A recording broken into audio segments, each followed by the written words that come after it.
One thing about if me in politics is to give you a direct statement right there is me playing a game that I'm not interested in playing. Okay, to give you a direct statement right there. So why did he need a black director? Could a white director not have? It's not color, it's culture. Hollywood may be overrun with wokeness, but not everyone is playing along. Some stars have had enough, and when reporters tried to push their agenda, these actors fired back with brutal takedowns. From cutting comebacks to complete shutdowns, these moments left the media speechless and exposed the cracks in the mainstream narrative. Number 3 will leave you stunned. Before we jump in, if you enjoy watching our videos, don't forget to hit that like button and subscribe to our channel. It's totally free for you, but it means the world to us.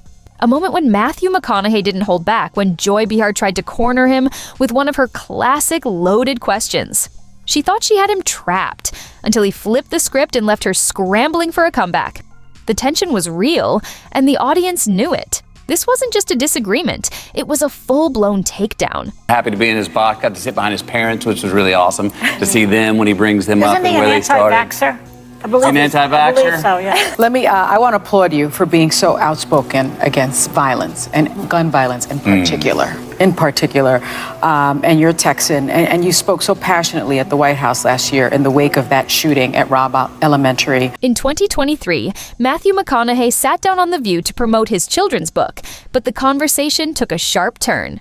After discussing fatherhood, Sonny Hostin pressed him on his 2022 speech about gun violence, igniting a heated debate. Sensing an opportunity, Joy Behar swooped in with one of her classic gotcha questions. Political offices in your future? Can you see that? If it's where I would deem myself to be most useful? Yeah. Yes. Hoping to put him on the spot. But McConaughey wasn't playing along. With his trademark composure, he shut her down so effortlessly that the entire table fell silent. Do you think he would get elected in Texas being anti-gun? Do I think I could get elected in Texas being anti-gun? One thing about if me in politics is to give you a direct statement right there is me playing a game that I'm not interested in playing. To give you a direct statement right there. This wasn't the first time The View host tried to corner an actor with their woke agenda. Back in 2015, they pulled the same stunt on Kurt Russell, expecting him to fall in line. Recently, you made some headlines for saying that you felt gun control laws wouldn't deter terrorists. Explain to folks. But Russell wasn't having it. He fired back with a brutal reality check that left the panel scrambling. Well, you know, these are these things where, first of all, I was in a situation, we do what we call the dog and pony. Right. We're out doing the dog and pony selling a picture, and you get sometimes you get what you feel is slightly ambushed by somebody who's really got an agenda, and that's sort of, I think, that's my opinion of what happened to me the other day. Kurt Russell's The View appearance came right after he made waves for shutting down another woke interviewer. Sensing an opportunity for controversy, the host tried to tiptoe around the gun control debate, clearly wary of his no-nonsense style. But Russell wasn't about to let them off easy. He took control of the conversation, refusing to play their game and making sure they knew exactly where he stood. The last thing I like to watch is entertainers or actors get political. It's just something I can't stand watching. So having said that, no, I was kind of asked to put it in context somehow with this movie. You know, my personal feeling is that there's a big difference between Fantasyland and reality. Fantasyland is what we do. You're either writing something, writing a song, writing a book, doing a movie, doing a television show. That's Fantasyland. And that's where that stuff belongs. In reality, when we're dealing with things like terrorism and whatnot, we're all going to have different opinions on how to do it and how to deal. It was almost as explosive as the moment Denzel Washington confronted a woke reporter who dared to accuse him of racism. Instead of backing down, Washington flipped the script, exposing the reporter's bias and leaving them scrambling for words. It was a masterclass in shutting down the mainstream narrative. So why did he need a black director? Could a white director not have? It's not color, it's culture. Explain the difference, because I think we're Steven in a space Spielberg did Schindler's List. Martin Scorsese did Goodfellas, right? Steven Spielberg could direct Goodfellas. Martin Scorsese probably could have done a good job with Schindler's List, but they're cultural differences. During a 2016 Fences town hall, reporter Karen Hunter thought she had Denzel Washington cornered when she questioned why he didn't choose a white director. What started as a simple inquiry quickly revealed itself as yet another push for the woke inclusivity agenda. But Denzel wasn't about to let it slide. He fired back with a response so sharp and unapologetic that it left no room for debate. I know, you know, we all know what it is when a hot comb hits your hair on a Sunday morning, what it smells like. That's a cultural difference, not just a color difference. Right. So it's a culture. You know about a hot comb scenario? No, she don't know about no hot comb. Because that's, You don't know. You don't know nothing about. Dax. See how everybody laugh? That's a cultural difference. That's not a race difference. That's just that motion. That's all I gotta say, right? I know what a hot comb is. Okay. All right. That wasn't the first time Denzel Washington schooled a woke reporter on race. Time and time again, he has dismantled loaded questions with brutal honesty, refusing to play into the media's forced narratives. I want to just ask you, though, about the issue of race relations, because the film touches upon that. Right now, under President Obama, over the last 8 years, in your mind, have race relations improved under his leadership? Race relationships have to do with race relationships. At the Fences premiere, Denzel Washington stepped onto the red carpet expecting to celebrate his film, until a reporter decided to hijack the moment with yet another woke agenda push. The questions kept coming, each more desperate than the last, but Denzel wasn't about to let it slide. With one swift, razor-sharp response, he shut it down completely, leaving the reporter stunned and scrambling for words. You're white or whatever you are. I'm black or whatever I am. We're standing here talking now. That's how we get things done. You can't legislate love.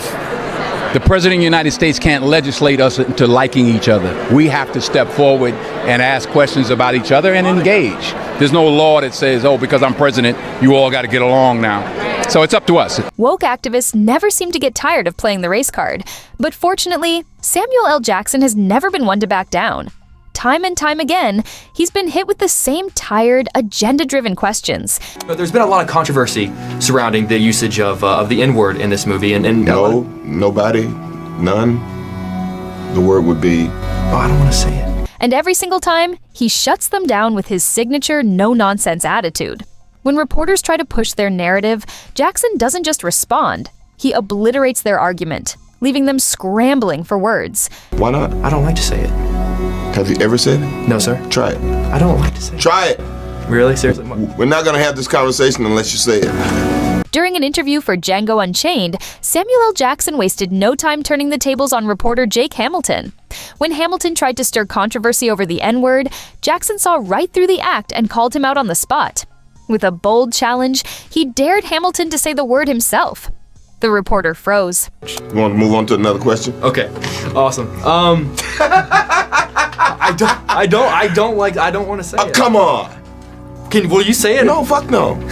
That's not the same thing. Why do you want me to They're say it? going to bleep it when you say it on your show. So say it.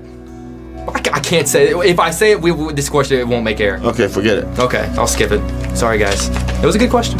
No, it wasn't. It was a great question. It wasn't a great question if you can't say the word. I wanted to ask about... To close things out, let's revisit the moment Morgan Freeman flipped the script on a reporter pushing woke narratives about Black History Month. Expecting Freeman to fall in line, the reporter kept pressing, but Freeman wasn't playing their game. With one sharp, unapologetic response, he shut the conversation down completely, leaving the interviewer stunned and scrambling for a comeback. Black History Month you find ridiculous. Why? You're going to relegate my history to a month? Oh, come on. What do you do with yours? Which month is White History Month? No, well, come on, tell me. Well, I'm Jewish. Morgan Freeman has never been one to tiptoe around woke narratives, and his 60 Minutes interview with Matt Wallace was no exception. When pressed about Black History Month, Freeman didn't just dismiss it, he tore it apart in under 30 seconds. With brutal honesty, he called it out for exactly what it is. Okay, which month is Jewish History Month? There isn't one. Oh, why not? Yeah. Do you want one? No. I don't either. I don't want a Black History Month. Black history is American history. Leaving Wallace visibly shaken. But it didn't stop there. Freeman then dropped a simple yet devastating truth about racism, silencing the room and leaving no room for debate. How are we going to get rid of racism and Stop talking about it. I'm going to stop calling you a white man. Yeah. And I'm going to ask you to stop calling me a black man. Now that's how you give a woke person a complete factory Now, that is how you give a woke reporter a complete factory reset. No rehearsed talking points, no safe answers, just pure, unapologetic truth that shatters the woke narrative in real time. These Hollywood icons aren't afraid to speak their minds, and every time they do, it becomes crystal clear just how fragile the media's agenda really is. But this is just the beginning. If you love watching your favorite celebrities destroy woke reporters with brutal takedowns, then don't just watch. Be part of the movement. Hit that like button, smash the subscribe button, and turn on notifications so you never miss a moment. We're here to expose woke culture for the fraud it is, one epic takedown at a time. Stay tuned, because the next one is even bigger.